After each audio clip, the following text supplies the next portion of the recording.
Box office 123 2013 Tamil cinema ஒரு பார்வை.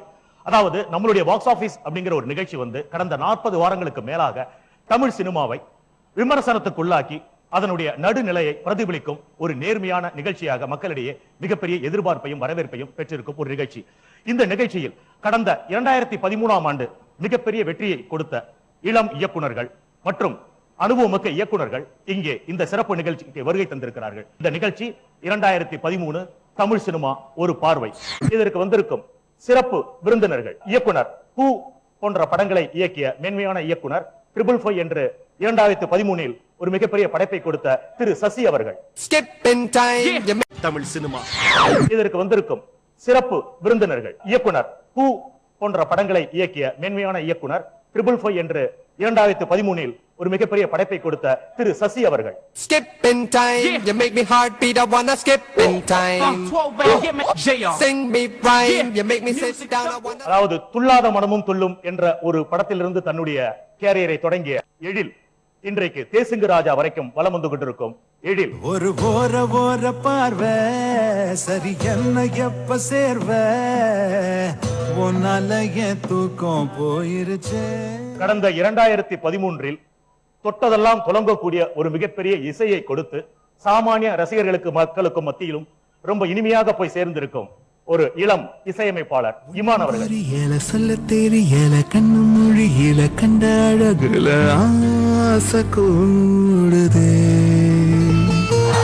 உச்சந்தாலையில உள்ள நரம்புல 10 ரௌத்ரம் என்ற படத்தின் மூலமாக தன்னை ஒரு மிகப்பெரிய ஆக்ஷன் இயக்குனராக அடையாளம் காட்டியிருந்த கோகுல் சென்ற 2013ஆம் ஆண்டு ஒரு நகைச்சுவை விருந்தையே படைத்தார். அந்த படம் தான் இதற்குத்தானே ஆசைப்பட்டாய் பாலகுமாரா. அந்த படத்தினுடைய இயக்குனர் திரு கோகுல் அவர்கள்.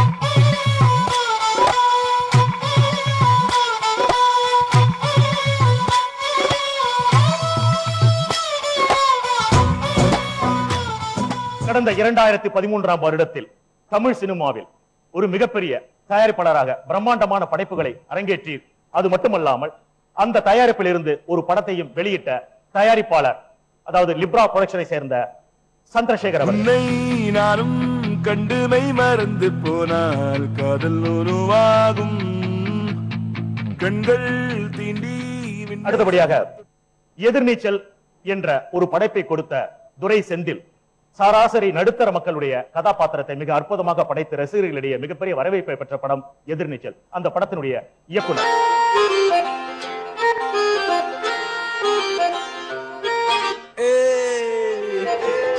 தமிழ் சினிமாவில் நீண்ட காலத்திற்கு பிறகு பிளாக் காமெடி என்று சொல்லப்படக்கூடிய ஒரு ஆங்கில பட பாணியிலே முழு நீள நகைச்சுவை படத்தை கொடுத்து அருமையான விருந்து படைத்த ஒரு அறிமுக இயக்குனர், மூடர்குடம் படத்தின் மூலமாக அறிமுகமான இயக்குனர் நவீன் அவர்கள்.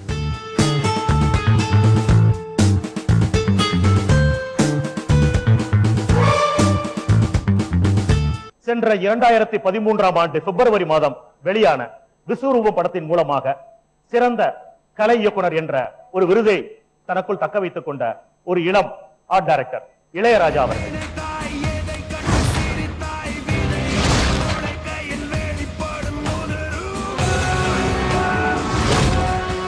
இவ்வளவு பெரிய படைப்பாளிகள் இந்த கலைஞர்களுடன் 2013 பாக்ஸ் ஆபீஸ் 123 தமிழ் சினிமா ஒரு பார்வை நிகழ்ச்சி இனிதை தொடர்ந்து. நவீன், உங்களுடைய படம் வந்து ஒரு மிகப்பெரிய ஒரு ட்ரெண்ட் செட்டர் பிலிம் தான், ஒரு பிளாக் காமெடி பிலிம் தான். ஆனால் பத்திரிகைகள் மிகப்பெரிய ஒரு வெகுமதியை பெற்றது. ஈவன் நம்மளுடைய பாக்ஸ் ஆபீஸ்ல கூட முதல் இடத்துல வந்து 3 வாரம் வந்து தன்னை தக்க வைத்த ஒரு அற்புதமான படம். ஆனால் இந்த படம் ஒரு முழுமையான வெற்றியை ரசிகர்களுக்கு கொடுத்ததா, வியாபார ரீதியா உங்களுடைய தயாரிப்பாளருக்கு இது ஒரு வெற்றியை கொடுத்ததா?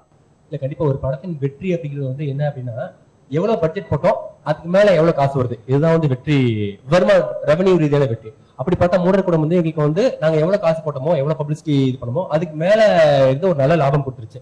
நான் வாங்கின கடன்லாம் அடைச்சிட்டு இன்னைக்கு நான் நல்ல செட் ஆயிருக்கேன். படம் ரிலீஸ் பண்ண பாண்டியனுக்கு ஒரு நல்ல லாபம் கொடுத்துருக்கேன். முக்கியமா அவருக்கு நன்றி சொல்லி ஆகணும். ஏன்னா அவர் இந்த மாதிரி ஒரு பசங்க பேனர்னு ஒரு பேனர்ல, அப்போ இதுதான் ரெவன்யூ ரீதியான வெற்றி. நம்ம எவ்வளவு போடுறோம் எவ்வளவுன்னு, அதை தாண்டி பேரை வந்து எங்களுக்கு ஒரு நல்ல கிரிட்டிக்கல் அக்ளைம் கொடுத்துருக்கு. மக்கள்கிட்ட இருந்து இன்னைக்கு நிறைய பேர் இன்னைக்கும் பார்த்துட்டு போன் பண்றாங்க. இது ரொம்ப மகிழ்ச்சியான ஒரு இதாக தான் இருக்கு. எதுலையும் நான் கொஞ்சம் தனியா திரும்பி நினைப்பேன். அதான் நம்ம என்ன திருவிழாவுக்கு சென்றேன் போறோம், திருட போறோம் சென்றேன்.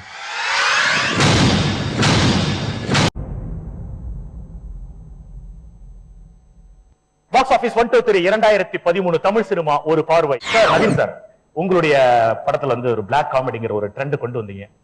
டோட்டலா நியூ ஃபேஸ் அதுல நிறைய இன்ட்ரோடியூஸ் பண்ணிருக்கீங்க. இல்ல இது எழுதும் போதோ எடுக்கும் போதோ வந்து எதையுமே இப்படிதான் இது எதுவும் வருங்காலத்தை நோக்கி திட்டமிட்டு செய்யற விஷயம்லாம் இல்ல. நமக்கு பிடிச்ச ஒரு விஷயத்த பண்றோம். அதுல டைலாக் நீங்க தானே எல்லாமே. அதுல ஒரு பிடிச்ச ஒரு டைலாக் வந்து நம்ம பாக்ஸ் ஆபீஸ்ல சொல்லி ரிவ்யூ பண்ணி நாங்க வந்து படிச்ச ஒரு டைலாக் வந்து ஒரு மரத்துக்கு கீழே மாங்காய் சொல்லு.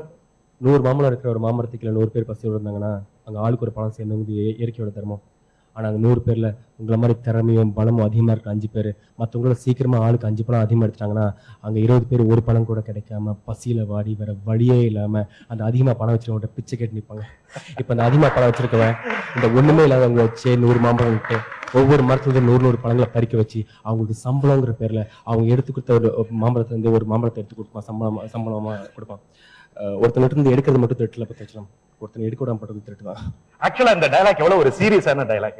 எழுதி ஷூட்டிங் வரும்போது ஹேட் லாட் ஆஃப் பெயின். என்னன்னா இந்த வசனம் இது என்ன வசனம் அப்படின்னு கேட்டவங்க நிறைய பேர் இருக்காங்க. இதெல்லாம் ஒர்க் அவுட்டே ஆகாதுங்க, இது என்னது என்னமா மாம்பழம் மாமர கதை என்னப்பா இது என்ன சொல்ல வர அப்படின்ட்டு இதெல்லாம் வேலைக்கு ஆகுது தயவுசெய்து தூக்கிடுங்க, என்ன படம் எடுக்கிறீங்க என்ன அப்படின்லாம் கேட்டவங்களா இருக்காங்க. ஆனா வந்து எனக்கு நான் சொன்னேன் படத்துல வந்து தமிழ் வச்சிருக்கோம், அது ஏதோ வச்சிருக்கோம், காமெடி வச்சிருக்கோம். ஆனா இந்த ஒரு விஷயம் எனக்காக நான் வச்சுக்கிறேன். இல்ல 100 பேர் பாக்குறாங்கன்னா 2 பேர் புரிஞ்சா கூட போதும் அப்படின்னு சொல்லிட்டு தான் வச்சது. ஆனா இதுக்கு எதிர்மறையா அம்பத்தூர் ராக்கி தேட்டர்ல கை தட்டுறாங்க, சத்தியம் தேட்டர்லயும் கை தட்டுறாங்க. அதான் ஆடியன்ஸ் வந்து நம்ம என்னைக்குமே அண்டர்ஸ்டாண்ட் பண்ணக்கூடாது. அவங்களுக்கு எல்லாமே புரியுது, ஏன்னா இது அவங்கள பத்தி தானே பேசுறோம், இது அவங்களுடைய விஷயம் தான் பேசுறோம் நம்ம. அதனால ரொம்ப சந்தோஷம்.